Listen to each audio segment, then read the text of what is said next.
Grįžtam po savaitės, ką aš galiu pasakyti, buvo tikrai ilga ir sunki savaitė. Buvo nusivylimo, buvo džiaugsmo. Galiu pasakyti, kad automobilis jau su motoru. Iš tikro, nuo to ir galime pradėti. Tai prisiminiau, kad pažįstamas turi plytą. Tai aš jam sakau, jeigu dar turi, vežkė čia. Tai buvo greitai apie situaciją, tai iš tikro atvažiavo motoras. Nusprendėm netampyti jo iš bagažinės. Tūpi savo. Toliau nusprendėm pasimti kėbulą, nusivežti ir patogiai iškart įkrauti į automobilį. Vien žodžiu jis atvežė ir sako, ką, negi su rankom tiesiog krausim čia į garažą? Nu jo, sakau. Sako, tai davai, įmam tavo priekabą, įmam huliganą, važiuojam pas mane, turiu keltuvą, viską, įmėsim iškart į kėbulą. Nu galvoju, okei. Kiek mes čia trūksim porą valandų ir būsim vos nepajungę motorą jau huliganę.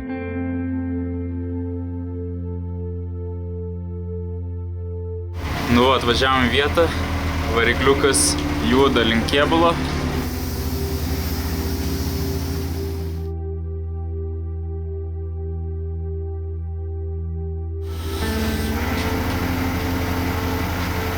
Įdėjom motorą ir tokia bėdelė, kad karteris remiasi į traversą.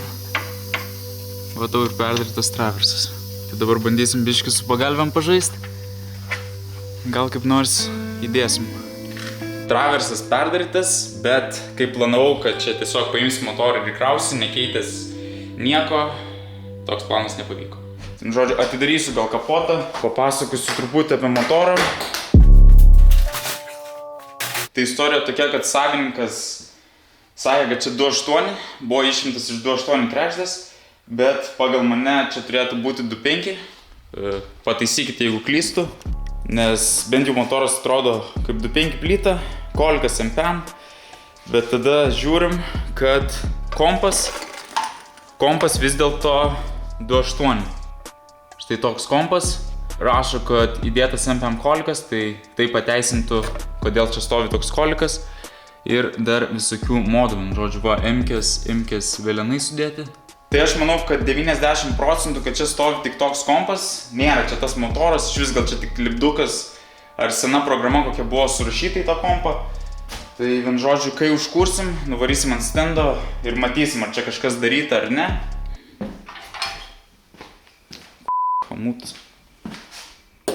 Į tokį bardaką dabar nekreipkite dėmesio, nes iš vis nebuvo plano dėti iškart motorą, norėjau iš pradžių išsiplauti viską, bet kadangi nuvažiavom įdėti motorą, kurį turėjom įdėti per porą valandų. Realiai užtrukom vos ne visą savaitę, kol aš parsivežiau huliganą atgal. Tai kokia situacija dabar su varikliu? Stovi vis kaip turėtų stovėti. Turėjome kelis variantus. Galime pjaustyti traversą, kad tilptų MPM karteris. Kitas variantas, kad galime dėti standartinį traversą ir dėti Tram 4 karterį. Ir trečias variantas, galime bandyti uždėti MPM 4 karterį. Nes tiesiog paguglinus matosi, kad MPM 4 karteris yra truputį kitoks, neturi tokio išsikišimo šone. Tai kadangi pas kitą pažįstamą atsirado karteris, nes jis į savo E30 dėjo MPM 4, bet dėjo su Tram 4 karteriu, tai galvoju, okei, reikia pabandyti pradžiai uždėti kitą karterį. Gal viskas puikiai tiks, nežinau, ar tiks tas karteris ant motoro. Jau papasakau, kad turi karterį. Atvažiavom karterą. Stovi va hulė. Tokia biški apkrauta. 3 litrai plyta. Nu, panašu, tau pasisekė. O. Gerai. Jo, gerai būtų. Atkraustam aparatą. Realiai prieš porą dienų tik įkrautas, užkurtas.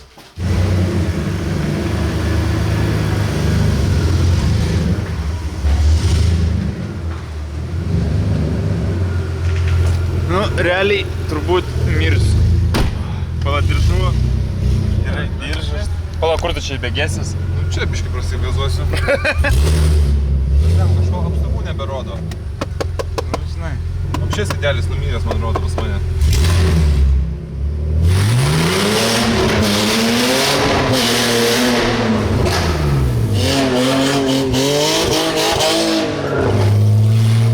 Pasibaigti smulkmenas ir gerai. Gal skambina mentam. Jo, rimtai. Važiuojam gal garažą. Jo, važiuojam. Nurims biškai aistros. Ai, nulėkė, žiūrėk, oro filtrus. Gerai, kad nepametam. Ką padarysi? Jo, reikia oro filtrą susigaudyti, noriu naują kažkokį normalų. Iki pirmos laimės esame, kaip matome, nelabai laikas. Čia laidyną pasibaigti, biškai. Nu, biškai, Tvarkingiau. laidyną gražiai pasidaryti. Ai, kolika, čia kokį tu čia užsimetęs. Biškai rimtesnis, bet žinai, ten iš Ibėjaus pirktas. Už 105 euriukų kažką gal padės, nežinau. Kažkam padėta, 150 euriukų, tai tikrai. Kirsim burnutėlį. Ai, varyk, taip.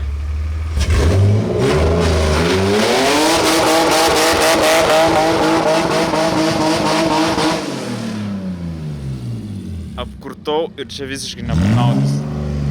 Stabdžių nėra. Net to ribatuvo gali nekalt, čia vis tiek nusuks tos ratus lengvai.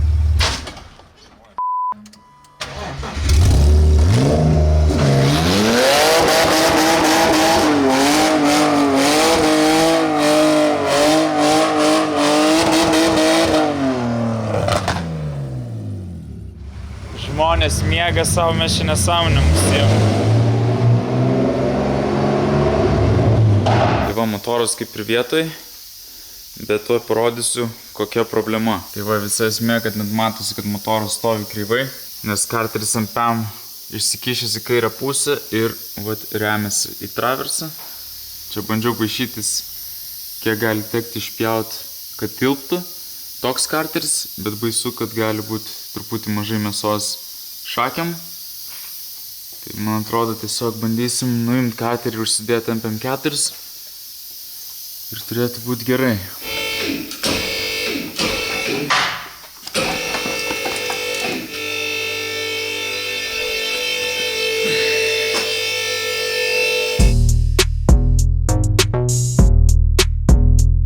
Geras žinios tokios, kad bent jau karteris tinka. Ant MPM galima uždėti MP4, tą ir padarysim.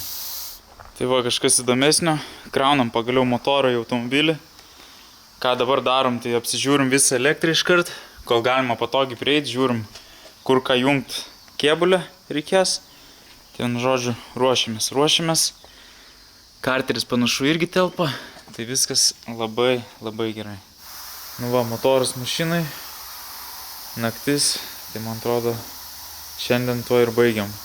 Kaip matote, po poros dienų variklis atsirado savo vietoje. Tada su važiuoklė turėjome tokių bėdelių, dabar čia nesimatys. Kadangi buvome viską išrinkę, nusileidę važiuoklę ant žemės, pamatėme, kad tiesiog visi varžtai sudėti skirtingi. Vien žodžiu, kažkas, kas rinko šitą automobilį prieš tai ką rado garaže, tą sudėti. Tai kokios problemos? Visos galvutės nuėstos, sriegiai nuėsti, tai taip gavosi, kad kur yra ta kilpa, šakės ir silent bloko, tai mes tos kilpos negalėjom prisukti atgal į kėbulą, nes jau ten kėbulė viskas išėsa, tai teko praspjauti kėbulą, sutvarkyti viduje viską, vėl užvirinti ir tada normaliai prisukti šakę. Įsivaizduokit, kad nuvažiavom įkrauti motorą ir gavosi va toks projektas. Toliau to pačiu, kadangi pradėjom virinti, suvirinam dar kelis kampus.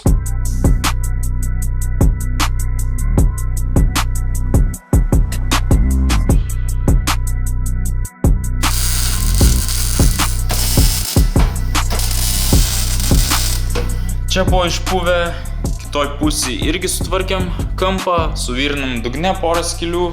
Reikės dabar viską, aišku, apsišveisti, išsiplauti, pasidažyti, kad nepūtų. Tada gale dar truputį pavirinam minimaliai. Tai vien žodžiu suvirinam, viskas kaip ir eina gerai. Tada galvoju, kadangi bus 2.5 motoras, reikia nuimti tuos 3 litrų stabdžius. Mažai galios, užsidėk mažesnius ratus. Tai vien žodžiu, nuėmiau tos 3 litrų stabdžius, nuimti stabdžiai 3 litrų. Jeigu kažkam va reikia tos konsolėse 30, tai rašykit, turiu dar video gaugiu. Vien žodžiu, yra dalykų, kurių man tikrai nereikės šitam bilde, tai juos mielai parduosiu. Grįžtam prie stabdžių, tai vien žodžiu, nuėmėm viską nuo priekio, nuo galo. Ir esmė, kad turbūt čia bus bėdelės su adapteriais. Prieš tai čia buvo būgninės šakės, dabar uždėtas adapteris, kad uždėtų suportą. Ir esmė, kad dedant suportą nuo 6 cilindrų 2.5, 2 litrų, 2.3, vien žodžiu, bet kokį iš tram 6, tas suportas netinka, remiasi į... Pavargau, šnekėti iš tikrųjų. Vien žodžiu, remiasi į stupicos tvirtinimą, neusisuka normaliai ant adapterio. Tai dabar reikia išspręsti, ką daryti su stabdžiais. nes ant savo chuliganų buvau užsimetęs 2 litrų dizelio Kem 6 100 kW suportų su stabdžiais, buvo viskas gerai, aišku turėjau IRP adapterius, šitie adapteriai neaišku kieno daryti, tai dabar galvoju arba reikia pabandyti dizelio gauti suportus, pamatuoti gal netyčia jų kažkokia forma skiriasi ir jie užsideda, arba reikia gauti kitą adapterį, arba reikia dėti kitas šakes. Turiu pasiruošęs jau šakes, jeigu ką, 323 kompakto, tai vien žodžiu nebus problemų nei su stabdžiais, nei su suportais. Tik esmė, kad nesinori to balkio dabar imti, taip iškart ir raut lauk, išiminėt šakes, nes bus vėl tiesiog kalnas darbų. Kaip sakiau, planas pasidaryti kuo paprasčiau, kad būtų iš techninės pusės viskas gerai, atrodytų automobilis estetiškai ir galima būtų lėkti. Gal kažkas irgi būsit susidūrę su šitą situaciją, kažką patarsit, taip pat negaliu įdėti stabdžių puslės. Kažkaip su 3 litrų svapu nebuvo tokių bėdų. Čia pliusą laidą patraukim. Tai va, puslė turėtų būti ten, bet jin remiasi į įsiurbimo koliką. Kas toliau? Daug kas. Špilkos irgi iškrito, išlūžo. Reikės iš naujo susiklijuoti. Šiaip gerai, kad atrodo provodkė visa yra viduj. Motorų irgi visa provodkė yra, tai čia pasijungs ne taip ir sunkiai. Liko stabdžių sistema, liko elektra, liko kuro sistema, nes reikia turbūt išsiplauti baką. Aišku, jeigu reikės jį išsimt, tada jau galima bus ir visą traversą išimti. Tada pakeisim šakes. Bet kaip sakiau, tiesiog reikalas toks, kad nesinori prisidaryti per daug darbų. Jo. Aišku, sekantis darbas, tai bus jį tiesiog visą gerai išplauti. Nes man atrodo, jis stovėjo daugiau nei metus. Jeigu kažkam reikia smėlio, tai sakykit. Porą kibirų tikrai turėsiu. Viskas, einam toliau dirbti.